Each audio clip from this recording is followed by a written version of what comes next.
નમસ્કાર, સિટી લાઈવમાં હું વિશાલ મહેતા આપનું સ્વાગત કરું છું। સમાચારની શરૂઆત કરીએ મહત્વના ન્યૂઝથી। લોકસભા ચૂંટણી પહેલા ભાજપમાં ભારે હલચલ જોવા મળી રહી છે। ચૂંટણી પહેલા ભાજપનો ભરતી મેળો જોવા મળી રહ્યો છે। જો કે આ દરમિયાન કોંગ્રેસને મોટો ફટકો પડ્યો છે। કોંગ્રેસના દિગ્ગજ નેતા નારણ રાઠવાએ કેસરીયો ધારણ કર્યો છે। નારણ રાઠવા સાથે પુત્ર સંગ્રામે પણ કેસરીયો ધારણ કર્યો। ત્યારે લોકસભા ચૂંટણી પહેલા કોંગ્રેસને મોટો ફટકો લાગ્યો છે।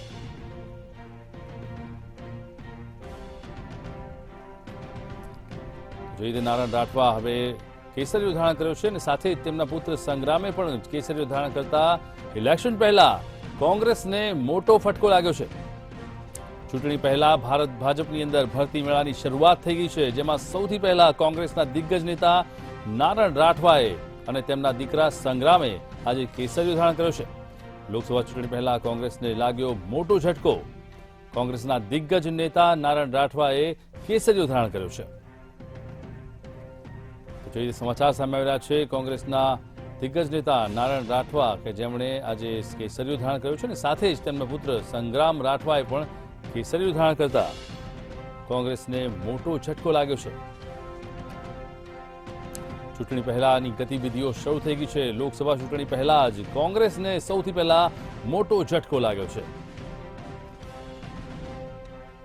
કોંગ્રેસના દિગ્ગજ નેતા નારણ રાઠવાએ કેસરીયો ધારણ કર્યો અને તેઓ ભાજપમાં જોડાયા છે।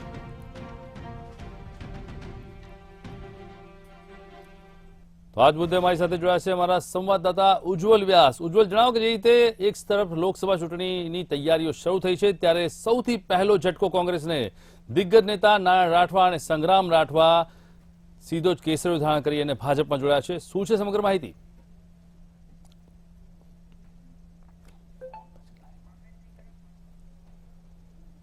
કોંગ્રેસની અંદર અત્યારે હાલમાં નારણ રાઠવા અને સંગ્રામ રાઠવા કોંગ્રેસનો હાથ છોડી અને ભાજપનું કમળ પકડ્યું છે। ત્યારે મહત્વની વાત છે કે નારણ રાઠવા અને પુત્ર સંગ્રામ રાઠવાને લઈને ક્યાંક ને ક્યાંક મોટો ઝટકો લાગ્યો છે। તો આજ મુદ્દે અમારી સાથે જોડાયા છે અમારા સંવાદદાતા ઉજ્જવલ વ્યાસ। ઉજ્જવલ, જણાવો કે જે રીતે કોંગ્રેસને મોટો ઝટકો, એક તરફ લોકસભા ઇલેક્શન છે અને તે પહેલા જ કોંગ્રેસના દિગ્ગજ નેતા નારણ રાઠવા અને તેમના દીકરા સંગ્રામે ભાજપનો હાથ પકડ્યો છે અને કેસરીયું ધારણ કર્યો છે। શું છે સમગ્ર માહિતી? બિલકુલ, કોંગ્રેસના આદિવાસી પટ્ટાને તોડવામાં ભારતીય જનતા પાર્ટીને જબરજસ્ત સફળતા મળી છે। ખાસ કરીને છોટા ઉદેપુર વિસ્તારના આદિવાસી વિસ્તારના નારણ રાઠવા કે જે આદિવાસી સમાજના એક દિગ્ગજ નેતા હતા અને પૂર્વ રેલ મંત્રી પણ કેન્દ્ર સરકારમાં રહી ચૂક્યા છે। એટલું જ નહીં, રાજ્યસભાની સાંસદની ટર્મ પણ તેમને બહુ સરસ રીતે પણ પૂર્ણ કરી છે। મંત્રી બનવા છતાં પણ સાંસદની ટર્મ પૂરી થતા 38 વર્ષમાં પુત્ર સાથે અંદાજિત 10,000 કાર્યકરો સાથે ભારતીય જનતા પાર્ટીમાં પ્રવેશ મેળવવાથી કોંગ્રેસની ખરેખર કમર તૂટી ગઈ છે। કોંગ્રેસના પોતાના ધારાસભ્ય સાચવી શકી નથી, પરંતુ ભારતીય જનતા પાર્ટીના નેતાઓ દ્વારા જે માસ્ટર સ્ટ્રોક મારવામાં આવે છે તેનાથી લોકસભાની ચૂંટણીમાં જબરજસ્ત ભારતીય જનતા પાર્ટીને 5 લાખથી વધુની લીડ સાથે બહુમત મળે તેવા સ્પષ્ટ સંકેતો અત્યારે જણાઈ આવે છે। વિશાલ, આપને ખાસ જણાવી દઉં કે હજુ પણ લોકસભાની ચૂંટણી જાહેર થઈ નથી, આચારસંહિતા લાગુ થઈ નથી, તેમ છતાંય હજુ પણ કેટલાક આગેવાનો, જે અગ્રણી નેતાઓ જે છે તે પણ ભારતીય જનતા પાર્ટીમાં પ્રવેશ ઉત્સવ કરીને જોડાશે તે વાત પણ નિશ્ચિત માનવામાં આવી રહી છે। તાજેતરમાં જ અમિત શાહે પોતાના મતક્ષેત્રની અંદર લોકાર્પણ અને ખાતમુહૂર્તના કાર્યક્રમો આવ્યા હતા। તે કાર્યક્રમ વચ્ચે અત્યારે હમણાં જ મુખ્યમંત્રી ભૂપેન્દ્રભાઈ પટેલ અને CR પાટીલ સાથે કાર્યક્રમોની વ્યસ્તતા વચ્ચે કરેલી મિટિંગ પણ હાલ ચર્ચાના એરણે છે। એટલે માનવામાં આવી રહ્યું છે કે ટૂંક સમયની અંદર જ ભારતીય જનતા પાર્ટીની અંદર હજુ પણ કોંગ્રેસના કેટલાક નેતાઓ જોડાય તેવી પ્રબળ શક્યતા છે। વિશાલ, ચોક્કસથી તો અમારા રિપોર્ટર હતા ઉજ્જવલ વ્યાસ કે જેમણે જણાવ્યું કે લોકસભાની ચૂંટણીની જાહેરાત હજી થઈ નથી, પરંતુ ભાજપમાં જે રીતે અત્યારે હાલમાં કોંગ્રેસના દિગ્ગજ નેતા જોડાયા છે તેના જોડાવાની સાથે જ જાણે કે ભાજપે લોકસભા ચૂંટણીનું રણસીંગું ફૂંકી દીધું હોય અને આગામી સમયમાં ભરતી મેળો શરૂ થાય તેવી શક્યતાઓ હવે પ્રબળ બની છે।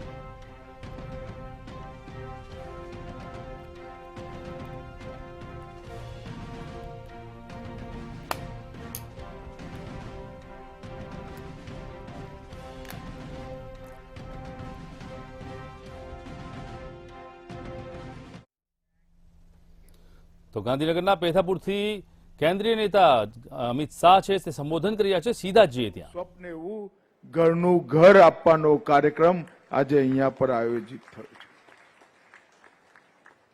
આ કાર્યક્રમ પૂરો થયા પછી તમે ગાંધીનગર લોકસભાની ચૂંટણી થયા પછી 2019 પછી ગાંધીનગર લોકસભામાં 23,120 કરોડના કામોનું કામ પૂરું થાય છે. એક 5 વર્ષની અંદર 23,120 કરોડ રૂપિયા અને ખાલી ગાંધીનગર ઉત્તરની અંદર 1,500 કરોડ રૂપિયાના કામો ગુજરાત સરકાર અને ભારત સરકારના થયા છે. આ મતક્ષેત્રના સંસદ સદસ્ય તરીકે હું ગુજરાતના મુખ્યમંત્રી ભૂપેન્દ્રભાઈ અને દેશના વડાપ્રધાન આપણા લોકપ્રિય નેતા શ્રી નરેન્દ્ર મોદીજીનો તમારા સૌ વતીથી ખૂબ ખૂબ ધન્યવાદ કરું છું. મિત્રો આજે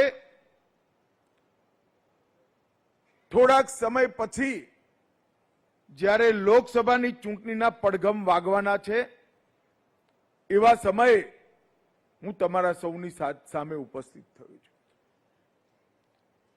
આ 10 વર્ષના કાર્યકાળમાં નરેન્દ્રભાઈએ દેશને દરેક ક્ષેત્રની અંદર ખાલી ભારત નહીં દુનિયાએ નોંધ લેવી પડે એવી પ્રગતિનું કામ નરેન્દ્રભાઈ, ચાહે દેશને સુરક્ષિત કરવાનો હોય, નવી શિક્ષા નીતિ લાવી દેશના શિક્ષણને દુનિયાના સમકક્ષ બનાવવાનું હોય, પોતાની ભાષાઓને મહત્વ આપી ભાષાઓને જીવતી રાખી આપણો ઇતિહાસ, આપણી સંસ્કૃતિ, આપણો ધર્મ, આપણી ભાષા એને શિક્ષણમાં પુનઃ પ્રતિષ્ઠિત કરવાની વાત હોય, ગામડાઓનો વિકાસ હોય, શહેરનો વિકાસ હોય, ખેડૂતના ખેતર સુધી પાણી પહોંચાડવાનું હોય કે ગરીબના ઘરમાં ચકલીથી પાણી પહોંચાડવાનું હોય, દરેક ક્ષેત્રમાં નરેન્દ્રભાઈએ રેકોર્ડ સર્જ્યા છે. આ દેશના 60 કરોડ ગરીબોને 13 કરોડ માતાઓના ઘરમાંથી ધુમાડો દૂર કરી ઉજ્જવલાનું કનેક્શન આપવાનું કામ. તો સમાચાર અમદાવાદથી. અમદાવાદમાં મ્યુનિસિપલ કમિશનરે 64 અધિકારીઓને મિલકત જાહેર ન કરતા નોટિસ પાઠવી છે અને મિલકત જાહેર ન કરતા ખુલાસા પણ માંગ્યા છે. દર વર્ષે અધિકારીઓની મિલકત જાહેર કરવાનો નિયમ હોય છે, ત્યારે આ નિયમ ભંગ કરનાર અધિકારીઓને નોટિસ પાઠવવામાં આવી છે, જે બાદ અપ્રમાણસર મિલકતો છે કે કેમ તેની તપાસ કરવામાં આવશે. સમગ્ર મામલે એસ્ટેટ ઇન્સ્પેક્ટર પાસેથી 306 ગણી વધુ સંપત્તિ નીકળતા અમદાવાદ મ્યુનિસિપલ કમિશનર એક્શન મોડમાં આવી ગયા છે.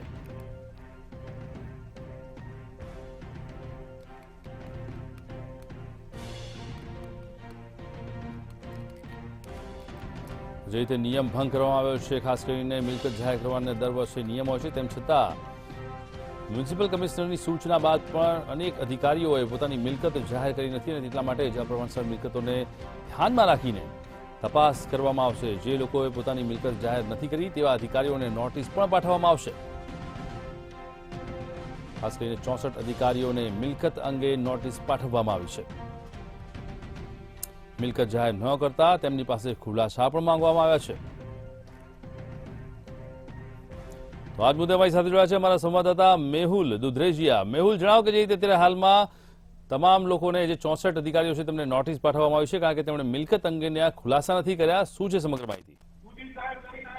જે પ્રમાણે અમદાવાદ મ્યુનિસિપલ કોર્પોરેશન તેમજ જે રાજ્ય સરકારનો નિયમ છે કે જેની અંદર જે પગારદાર અથવા નોકરી કરતા જે લોકો છે અને તેમાં પણ ખાસ કરીને સરકારી નોકરી કરતા લોકો છે તેને પોતાની જે મિલકત છે તે દર વર્ષે જાહેર કરવી પડશે. આજે જાહેર મિલકત કરતા તેની ઉપર જે ટેક્સ લેવામાં આવે છે અને ટેક્સની ભરપાઈ ઘણી વખત આજે નોકરિયાત વર્ગના લોકો પણ કરતા હોતા નથી. આ મામલે જે અમદાવાદ મ્યુનિસિપલ કમિશનર દ્વારા લાલ આંખ કરવામાં આવી છે અને અમદાવાદ કોર્પોરેશન અંદર ઉચ્ચ હોદ્દા ધરાવતા 64 જેટલા જે અધિકારીઓ કર્મચારીઓ છે તેઓને નોટિસ પાઠવવામાં આવી છે. નોટિસ સોપોઝ નોટિસ છે જેની અંદર ખુલાસો કરવા માટે કરવામાં આવે છે કે ગત વર્ષે તેમણે મિલકતો કેટલી ખરીદી છે અથવા કેટલી મિલકતમાં વધારો થયો છે, તમામ વસ્તુઓ છે તેનો ખુલાસો કરવામાં આવે છે. ખુલાસા કરવા પાછળ પણ જે અપ્રમાણસર મિલકત જે છે ઘણી વખત અધિકારીઓ છે તે કરતા હોય છે, ભ્રષ્ટાચાર કરતા હોય છે, ત્યારે આવા જે કર્મચારીઓ અધિકારીઓ છે તે ભ્રષ્ટાચાર ના કરે તેને રાખવા માટે કંટ્રોલમાં રાખવા આ પ્રમાણની કામગીરી છે કરવામાં આવતી હોય છે. વિજિલન્સ દ્વારા પણ અમુક સમયાંતરે આ રીતની કામગીરી છે તે કરવામાં આવે છે. સુનિલ રાણા નામનો જે શાહપુરનો જે એસ્ટેટ ઓફિસર હતો, જેની આવક જે હતી તેને પગાર જે હતો તેની સામે 300 ગણી તેનો વધારો જે છે 306% જે વધારો છે તે હતો. એટલે કે તેની આવક સંપત્તિ વધારે છે તેની સામે કેસ કરવામાં આવે છે. આ 64 લોકોને ખુલાસો કરવામાં આવે છે. જો ખુલાસો નહીં કરે તો વધુ એક નોટિસ પાઠવીને તેની મિલકત છે તેની આકારણી કરવાની પણ જે વાત છે તે સામે આવી છે. મેહુલ, જે રીતે તમામ જે 64 અધિકારીઓ અત્યારે મિલકત જાહેર નથી કરી, ક્યાંક ને ક્યાંક આ મિલકત જાહેર ન કરવા પાછળ આપ શું સમજી રહ્યા છો કે ક્યાંક ને ક્યાંક ભ્રષ્ટાચારનું બોરિંગ છે તે ક્યાંક ફેણ ફૂલાવીને બેઠો હોય તેવું ક્યાંક અત્યારે હાલમાં લાગી રહ્યું છે ને એટલા માટે જ કમિશનર પર ક્યાંક નોટિસ આપી અને આ લોકોની સામે લાલ આંખ કરી રહ્યા છે? જે પ્રમાણે જે અમુક જે ભ્રષ્ટાચાર કરતા જે લોકો છે, કર્મચારીઓ છે, ખાસ કરીને જે સામાન્ય લોકો અથવા ગરીબ લોકો અને લાલચમાં આવીને પૈસા કમાતા હોય છે, ત્યારે જે કમાણીના જે પૈસા છે તેની મિલકતો ખરીદતા હોય છે અથવા જમીનો ખરીદતા હોય છે, દર દાગીના ખરીદતા હોય છે અને જેને લીધે તેને અપ્રમાણસર મિલકત એટલે કે આવક કરતાં વધારે સંપત્તિ ઘણી બધી વધારે હોય છે. ત્યારે આવા જે ભ્રષ્ટાચારી લોકો છે તેની ઉપર દર વર્ષે મિલકત છે તે જાહેરાત કરવાની હોય છે. એક પ્રકારનું ડોક્યુમેન્ટ છે જે કરવું ફરજિયાત છે, પરંતુ ઘણા બધા જે કર્મચારી અધિકારીઓ છે આ કરતા નથી. તેને લઈને આજે નોટિસ પાઠવવામાં આવી છે. ચોક્કસથી આભાર તો તમારા સંવાદદાતા મેહુલ દુધરેજીયા કે જેમણે જણાવ્યું કે અત્યારે હાલમાં મ્યુનિસિપલ કમિશનર દ્વારા 64 અધિકારીઓને સો કોઝ નોટિસ આપવામાં આવી છે કે તેમણે પોતાની અપ્રમાણસર મિલકતો જાહેર નથી કરી, એટલે મિલકતોની જાહેરાત ન કરતા આ સમગ્ર મામલો હવે ગંભીર બની રહ્યો છે. અમદાવાદમાં રાજીવ મોદી વિરુદ્ધ બલ્ગેરિયન યુવતીએ નોંધાયેલા કેસમાં નવો વળાંક આવ્યો છે, જેમાં પીડિતાનો મોબાઈલ હાલ પોલીસ તપાસમાં છે અને પીડિતા દ્વારા પુરાવા આપ્યા હોવાના દાવા પણ કરવામાં આવ્યા છે. તેમજ બલ્ગેરિયન યુવતી જીનીવામાં UN ખાતે કેસ દાખલ કરવા ગઈ હોવાનો પણ ખુલાસો થયો છે. તો બલ્ગેરિયન યુવતી દ્વારા આગામી દિવસમાં CBI તપાસની માંગ પણ કરવામાં આવશે.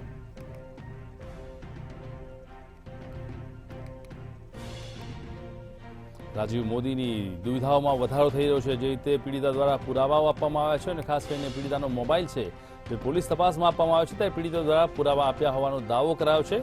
ત્યારે આ તમામને લઈને હવે આગળ CBIને તપાસ સોંપાય તેવી અત્યારે હાલમાં ગતિવિધિ શરૂ થઈ છે. જે બિલકુલથી અમદાવાદમાં જે પ્રમાણે બહુ ચર્ચિત દુષ્કર્મ કેસ મામલે જે રાજીવ મોદીનું નામ સામે આવ્યું હતું અને ત્યારબાદ જે બલ્ગેરિયન યુવતી છે તે યુવતી દ્વારા જે હાઈકોર્ટમાં ફરિયાદ છે તે ફરિયાદ કરવામાં આવી હતી. ત્યારબાદ સોલા પોલીસ સ્ટેશનમાં ફરિયાદ છે તે ફરિયાદ નોંધવામાં આવી હતી. જો વાત કરવામાં આવે તો કેડિલાના જે CMD છે તે રાજીવ મોદી વિરુદ્ધ જે બલ્ગેરિયન યુવતી દ્વારા દુષ્કર્મનો જે કેસ છે કેસ દાખલ કરવામાં આવ્યો હતો. ત્યારબાદ જે પોલીસ છે તે પોલીસ દ્વારા તપાસનો ધમધમાટ છે તે ધમધમાટ શરૂ કરી દેવામાં આવ્યો હતો. પરંતુ જો વાત કરવામાં આવે તો તપાસના અંતે પોલીસે એ સમરી છે તે સમરી ભરી દીધી હતી અને ત્યારબાદ જે યુવતી છે તે યુવતી ગુજરાતમાં કે ભારતમાં ના હોવાનું પોલીસ દ્વારા કહેવામાં આવ્યું હતું. પરંતુ જે પ્રમાણે હાલમાં જે માહિતી સામે આવી રહી છે કે યુવતી છે તે યુવતી અમદાવાદ પરત ફરી છે અને સાથે જ જો વાત કરવામાં આવે તો યુવતી દ્વારા જે નિવેદન છે તે નિવેદન આપવામાં આવ્યું હતું કે યુવતીએ જે પોતાના પોતાને જે પીડિત થઈ છે અને જે પ્રમાણે જે દુષ્કર્મ આચર્યું હતું તેના જે પુરાવા છે તે પુરાવા પોલીસને આપ્યા હતા. સાથે સાથે જ જે બેલ્ગેરિયન જે યુવતી છે તે યુવતી દ્વારા તેનો મોબાઈલ પણ પોલીસ છે તે પોલીસને તપાસના અર્થે આપવામાં આવ્યો હતો. એટલે કે કહી શકાય કે જે પ્રમાણે પોલીસ છે તે પોલીસને બેલ્ગેરિયન યુવતીએ જે મહત્વના દસ્તાવેજ પુરાવા અને સાથે જ મોબાઈલ છે તે મોબાઈલ આપવામાં આવ્યો હતો. પરંતુ જે પ્રમાણે જે પોલીસ છે તે સોલા પોલીસ દ્વારા જે એ સમરી છે તે એ સમરી રાજીવ મોદી માટે ભરી દેવામાં આવી હતી. થોડા દિવસ પહેલા છે સોલા પોલીસ સ્ટેશન દ્વારા જે એ સમરી છે તે એ સમરી ભરી દેવામાં આવી હતી અને ત્યારબાદ રાજીવ મોદી છે તે રાજીવ મોદીને ક્યાંક ને ક્યાંક ચીન ક્લીટ મળી ગયો તેવું સામે આવ્યું હતું. પરંતુ જે પ્રમાણે હાલમાં તે જે યુવતી છે તે યુવતી અમદાવાદ ખાતે આવી હતી. યુવતીનું નિવેદન હતું કે તે પોતે બેલ્ગેરિયમ નહોતી ગઈ, તે પોતે જીનેવા ગઈ હતી અને જીનેવા ખાતે જે UN છે તે UNમાં પોતાના કેસ માટે જે ડોક્યુમેન્ટ છે તે ડોક્યુમેન્ટનું સબમિશન કરવા માટે તે જીનેવા ખાતે ગઈ હતી. હાલમાં તો જે પ્રમાણે જે યુવતીનું જે નિવેદન આવી રહ્યું છે ક્યાંક ને ક્યાંક પોલીસ તપાસ છે તે પોલીસ તપાસ ઉપર પણ ક્યાંક ને ક્યાંક સવાલો ઊભા થઈ રહ્યા છે.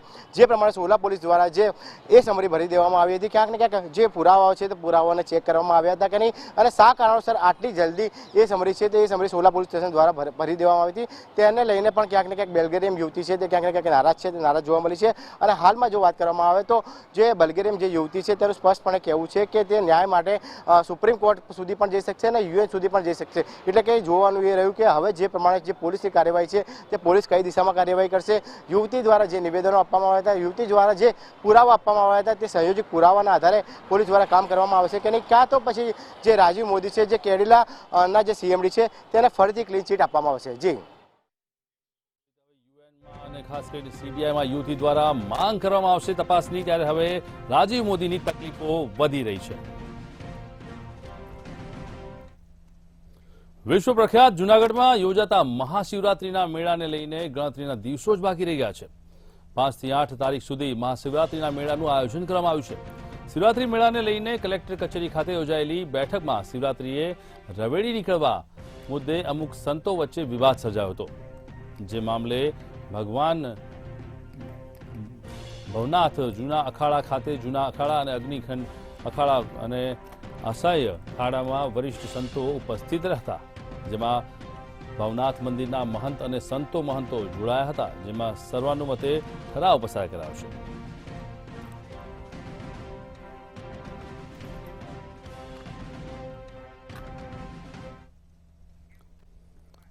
તો આજ મુદ્દે અમારી સાથે જોડાયા છે અમારા સંવાદદાતા અમર બખાઈ. અમર, જણાવો કે જે રીતે ભવનાથના મેળાને લઈને અત્યારે ખાસ કરીને મહાશિવરાત્રીનું જે આયોજન કરી રહ્યું છે તેમાં રવેડીને લઈને જે ચર્ચા ચાલી છે, શું છે સમગ્ર માહિતી?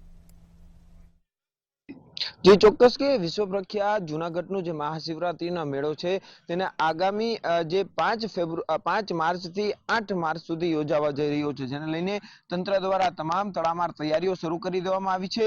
થોડા દિવસ પહેલા જૂનાગઢના કલેક્ટર કચેરી ખાતે જિલ્લા કલેક્ટરની અધ્યક્ષતામાં સાધુ સંતો સાથેની જે બેઠક યોજાઈ હતી ને જેમાં જે મેળાની અંદર જે રવાડી નીકળે છે મહાશિવરાત્રીના દિવસ દરમિયાન, ત્યારે રવાડીની અંદર જે બગીઓ હોય છે જેને લઈને વિવાદ થયો હતો અને અમુક જે સાધુ સંતો છે તેમના દ્વારા આ જે બગીઓ છે તે ન આવે તેવો પ્રસ્તાવ છે તે મૂકવામાં આવ્યો હતો, જેને લઈને સાધુ સંતોની ગઈકાલે એક બેઠક યોજી હતી, જેમાં 3 જુદા જુદા જે અખાડા છે, આહવાન અખાડા, જૂના અખાડા, તેમના દ્વારા જે બેઠકની અંદર નિર્ણય લેવામાં આવ્યો છે અને રાબેતા મુજબ મહાશિવરાત્રી મેળાની જે રવાડી નીકળે છે રાબેતા મુજબ નીકળશે તેવો સર્વાનુમતે છે તે ઠરાવ કરવામાં આવ્યો છે. હાલ જે રમતા પંચ જે એક બીજો જે અખાડો છે તે આવવાના બાકી છે, તે આવશે બાદમાં, મહત્વનો જે નિર્ણય છે તે લેવામાં આવશે, પરંતુ હાલ તો સર્વાનુમતે જે નિર્ણય લેવામાં આવ્યો છે જેમાં જે હાથી ઘોડા અને જે બગીઓ જે શાહી રવાડી નીકળે છે તે નીકળશે તેવો પ્રસ્તાવ છે તે મૂકવામાં આવ્યો છે. આ બેઠકની અંદર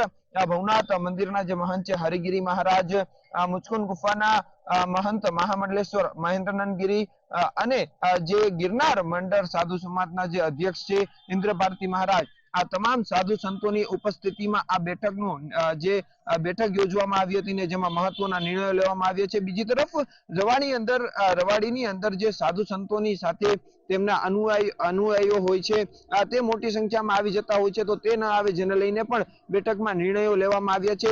મહત્વનો નિર્ણય એ કરાયો છે કે સિવિલ વસ્તુઓ પહેરી અને કોઈ પણ સાધુ સંતો આ રવેડીની અંદર ન આવે તેવો પણ એક પ્રસ્તાવ છે તે મૂકવામાં આવ્યો છે. આ મહત્વના નિર્ણયો ગઈકાલની સાધુ સંતોની બેઠકમાં લેવાયા છે અને આગામી મહાશિવરાત્રીનો મેળો જે 5 માર્ચથી 8 માર્ચ સુધી યોજાવાનો છે, જેને લઈને તંત્ર દ્વારા પણ તડામાર તૈયારીઓ શરૂ કરી દેવામાં આવી છે અને જ્યારે સાધુ સંતો પણ હાલ ધીમે ધીમે જૂનાગઢ ભવનાથ તળેટીની અંદર આગમન થઈ રહ્યું છે. જી ચોક્કસથી તો જે રીતે રવેડીને લઈને સમગ્ર ચર્ચા ચાલી રહી છે અને મીટિંગ બાદ હવે જે નિર્ણય લેવામાં આવશે તેના પર સૌ કોઈની નજર છે. 5 થી 8 તારીખ સુધીમાં જે રીતે મહાશિવરાત્રીના મેળાને લઈને ગણતરીના દિવસો રહ્યા છે, ત્યારે રવેડી બાબતે તમામ સંતો સાથે મળીને આ બાબતે નિર્ણય લેશે.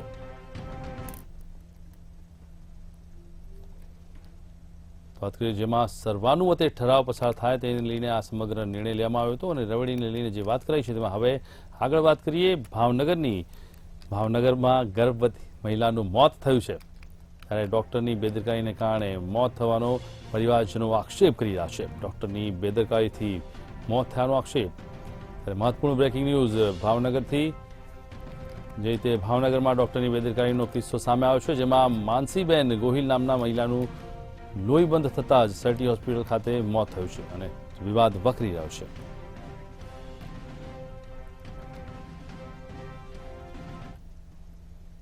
આજ મુદ્દે અમારી સાથે જોડાયા છે અમારા સંવાદદાતા હિરેન ચૌહાણ. હિરેન, જણાવો કે જે રીતે મહિલાનું મોત થયું છે, આ ગર્ભવતી મહિલાનો જે વિવાદ છે તે વકરી રહ્યો છે, શું છે સમગ્ર માહિતી?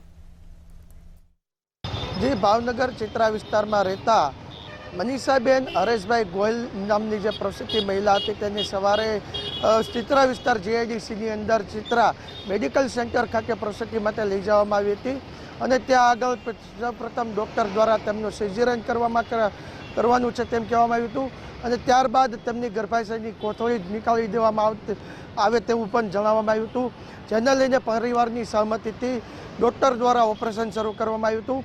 પરંતુ જે ઓપરેશન દરમિયાન બ્લીડિંગ છે તે બંધ નહીં થતાં ડૉક્ટર દ્વારા જે પરિવાર છે તેને આ જે મનીષાબેન છે તેને સલ્ટી હોસ્પિટલ લઈ જવાની એટલે કે સલ્ટી હોસ્પિટલ ખાતે રિફેર કરવાની સૂચન કરવામાં આવ્યું હતું, જેને લઈને પરિવાર દ્વારા જે મનીષાબેન છે તેને સલ્ટી હોસ્પિટલ ખસેડવામાં આવ્યા હતા. પરંતુ સલ્ટી હોસ્પિટલ ખસેડવા બાદ તેમનું મૃત્યુ નિપજ્યું હતું, જેને લઈને પરિવાર દ્વારા આક્ષેપો કરવામાં આવ્યા હતા કે જે આ ચિત્રા મેડિકલ સેન્ટર છે તેનો સ્ટાફ અને ડૉક્ટરની બેદરકારીને લઈને મનીષાબેનનું મૃત્યુ નિપજ્યું છે. કારણ કે જે રીતના ડૉક્ટરે અચાનક જ જે ઓપરેશન દરમિયાન પરિવારને આ મનીષાબેનને કહી શકાય કે ભાવનગર સલ્ટી હોસ્પિટલ ખાતે ખસેડવા માટેનું સૂચન કરવામાં આવ્યું હતું, એટલે કે ડૉક્ટરને ખબર જ પડી ગઈ હતી કે આ જે કેસ છે તે ફેલ થઈ ગયો છે અને પોતાની ક્યાંક ને ક્યાંક ચૂક છે તેવા આક્ષેપો પરિવાર દ્વારા કરવામાં આવ્યા હતા. ત્યારબાદ તેને પીએમ અર્થે ભાવનગર સલ્ટી હોસ્પિટલના પીએમ રૂમ ખાતે લઈ જવામાં આવ્યા હતા. ત્યાં આગળ પણ તેમ પરિવાર દ્વારા જણાવવામાં આવ્યું હતું કે ચિત્રા મેડિકલ સેન્ટરના જે ડૉક્ટર છે અને જે સ્ટાફ છે તેની વિરુદ્ધમાં ફરિયાદ નોંધાવવામાં આવે અને જે મનીષાબેનનું મૃત્યુ નિપજ્યું છે તેની પાછળ ક્યાંક ને ક્યાંક આ જે ડૉક્ટરો છે અને આ જે મેડિકલ સેન્ટરનો સ્ટાફ છે તે જવાબદાર છે. ઘટનાને લઈને કોઈ સમાજના આગેવાનો અને માનવ અધિકારના આગેવાનો પણ હોસ્પિટલ ખાતે દોડી આવ્યા હતા અને સૌ લોકોએ એવી માંગ ઉચ્ચારી હતી કે આ ડૉક્ટર અને મેડિકલ સેન્ટરના સ્ટાફની ઉપર વિરુદ્ધની અંદર કાયદેસરની કાર્યવાહી થવી જોઈએ અને પીડિત પરિવારને ન્યાય મળવો જોઈએ. જી, ભાવનગરમાં જે રીતે ગર્ભવતી માનસીબેનનું અત્યારે હાલમાં મૃત્યુ તો થયું છે, પરંતુ તેને લઈને જે રીતે અમારા સંવાદદાતા હિરેન ચૌહાણે કહ્યું કે તેમના મોત બાદ હવે ફરિયાદો થઈ રહી છે, પરંતુ દર વખતે ડોક્ટર સામે થતી ફરિયાદો ક્યારેય સાબિત થતી નથી. ત્યારે આ વખતે જોવાનું રહેશે કે તબીબ પર થયેલા આક્ષેપો અને ફરિયાદ બાદ પરિણામ શું આવે છે.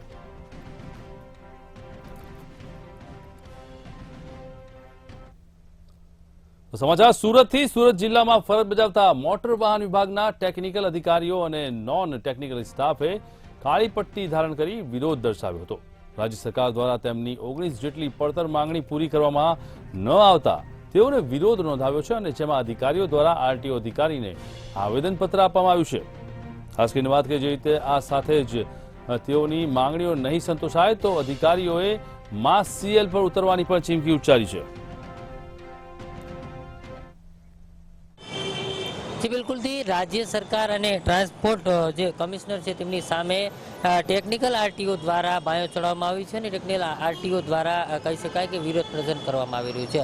ખાસ કરીને સમગ્ર ગુજરાતમાં આ પ્રકારનો એક પોતાની વિવિધ માંગણીઓને લઈને વિરોધ કરવામાં આવી રહ્યો છે, જે અંતર્ગત સુરત શહેરમાં પણ વિવિધ માંગણીઓની સાથે વિરોધ કરવામાં આવી રહ્યો છે. આ વિરોધ પણ એ પ્રકારનો છે, કામગીરી ચાલી રહી છે, પરંતુ જે પ્રકારે તમામ આરટીઓ ઇન્સ્પેક્ટર તમામ અધિકારીઓ જે છે તે કાળી પટ્ટી ધારણ કરશે. ખાસ કરીને ટેકનિકલ આરટીઓની અધિકારીઓ તેમજ નોન ટેકનિકલ આરટીઓ અધિકારીઓ પણ આમાં જોડાયા છે અને જે પ્રકારે પોતાની 19 જેટલી માંગો છે આ તમામ માંગોને લઈને વિરોધ પ્રદર્શન પર ઉતર્યા છે. ખાસ કરીને રાજ્ય સરકાર પાસે માંગણીઓ જે છે તે મૂકવામાં આવી છે, પરંતુ હજી સુધી માંગણીઓ પૂર્ણ થઈ નથી અને તેના જ કારણે તમામ અધિકારીઓ જે છે તે કાળી પટ્ટી બાંધી અને વિરોધ કરી રહ્યા છે. ત્યારે ખાસ કરીને જે પ્રકારે જે પણ અધિકારીના પ્રોબિશનના 3 થી 10 વર્ષ પૂર્ણ થયા હોય તેવા તમામ અધિકારીઓને હુકમ કરવા માટે થઈને પોતાની એક માંગ કરવામાં આવી હતી. ખાસ લઈને આજે ટેકનિકલ અને નોન ટેકનિકલ અધિકારીઓ જે છે તે વિરોધ કરી રહ્યા છે અને ખાસ કરીને હાલ કાળી પટ્ટીઓ બાંધીને વિરોધ કરી રહ્યા છે, પરંતુ 11 માર્ચ સુધીમાં જો માંગ નહીં સંતોષાય તો માસ સીએલ પર પણ ઉતરે તેવી ચીમકી ઉચ્ચારી છે. જી, જે તમારા સંવાદદાતાએ કહ્યું કે અત્યારે હાલમાં માસ સીએલ પર જે રીતે આરટીઓના અધિકારીઓ ઉતરશે તેવી શક્યતાઓ હાલ વર્તાઈ રહી છે. ત્યારે તેને લઈને આગામી સમયમાં માસ સીએલની સાથે આરટીઓ અધિકારીઓ દ્વારા મોટી ઝુંબેશ હાથ ધરવામાં આવે તેવી શક્યતાઓ વર્તાઈ રહી છે. તો સમાચારમાં અત્યારે બસ આટલું જ. મહત્વના સમાચાર માટે જોતા રહો મંતવ્ય ન્યૂઝ. નમસ્કાર.